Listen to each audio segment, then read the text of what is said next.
Welcome. Today I will be demonstrating how I use homemade coffee ink to distress some thrifted lace. I cut these little flower rosettes from a shirt that I got for $2 at a secondhand store. It's got a lot of usable fabric on it. It's sort of less than ideal because it's a cotton polyester blend, but it looks quite nice when it's cut out, and it looks even more interesting when it's been colored. Also, after they've been colored, they get a stiffness. So that's before color, after color. They're a bit rigid. They kind of feel more like patches. I don't know if that's something any of you would be going for in your journals. I know a lot of people use lace. They like it for the feel and the softness, but this will glue better and stay better, and it also just looks interesting. So, a while back I made some shelf-stable coffee distress ink using Old Spice jars, and I even labeled them nicely. I made little color sample indicators on the top there. So the way I made these was I used instant coffee that comes in the single serving packets, and that's how many packets of coffee is in each one of these. And that's the color that it comes out when it's dry. So I did about 2/3 to 3/4 full of instant coffee in hot water, and then I filled the rest up with school glue, just white, regular kids glue. And it hasn't gone bad for, it's been 3-4 months, I think, since I made this. I like it better than having to throw out the coffee. Like when I dye papers, I use regular coffee, but it goes bad after a few days. So this does not go bad. Also, it can color on shiny surfaces and stick because of the glue. And it gives a little bit more firmness and texture to whatever you paint it on. So these correspond. And I'll be coloring these today. Maybe I'll try and do something more interesting, mix and match the colors. Make a flower with more depth.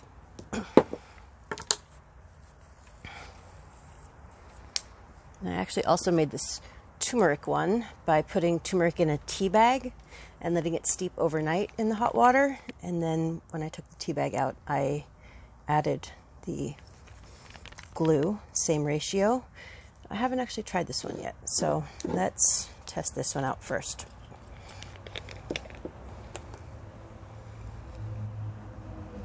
Now, the mixtures do tend to separate, so I always am sure to mix them before I use them. There's probably a little bit of coffee on this paintbrush already, so it's adding some brown, but the yellow is actually a lot brighter than I expected.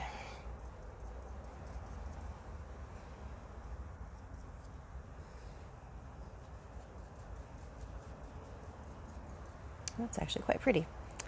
All right. Let's see.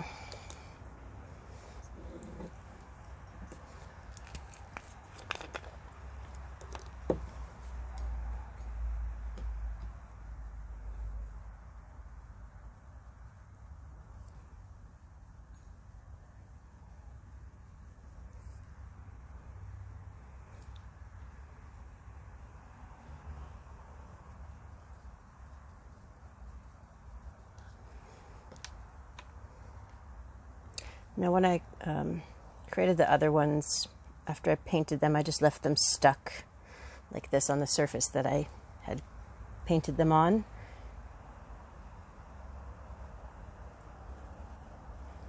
And once they were totally dry, they just peeled off, kind of like a decal.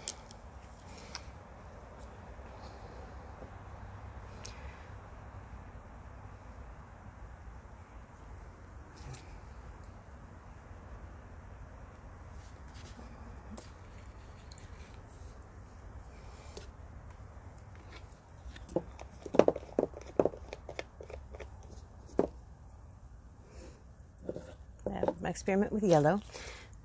I also mixed up a couple of darker green tinted brown coffee dyes. I didn't make fancy labels for them yet, but I did these by adding a couple of drops of black food coloring that I found at the store to the coffee mixture. So let's see.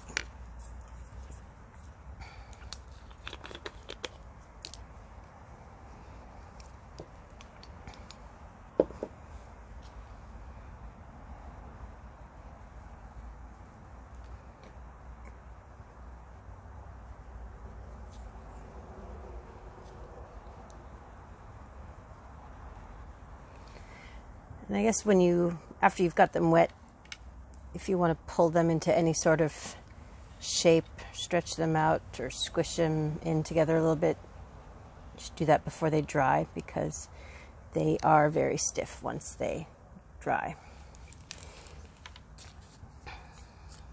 Do the darker one.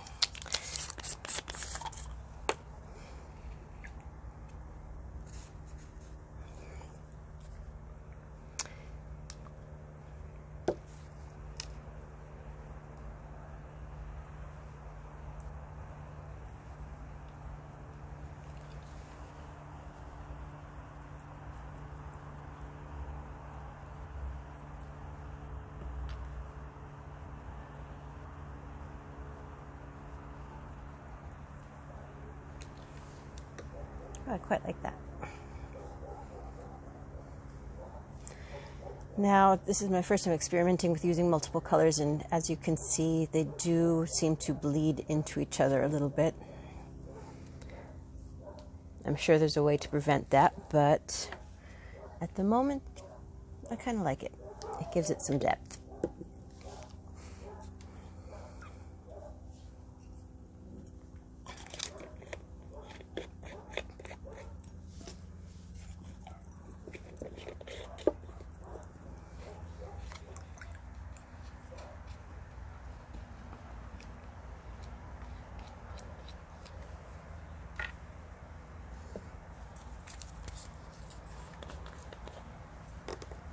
My lighter green tinted brown.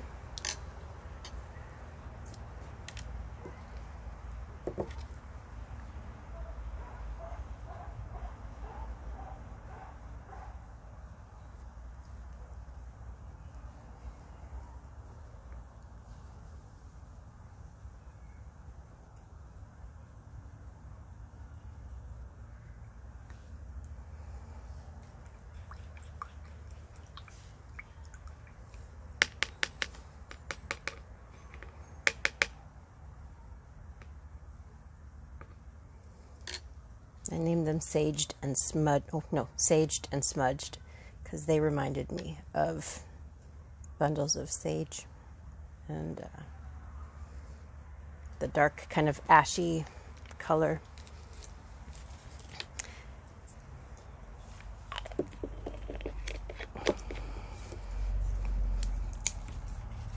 Oops.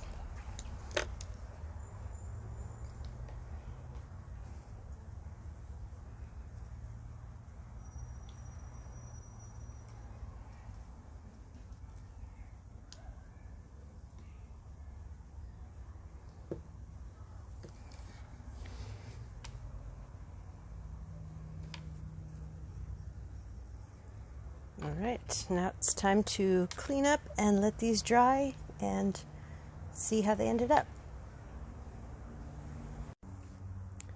Okay, these look like they should be all dry now. Let's lift them off.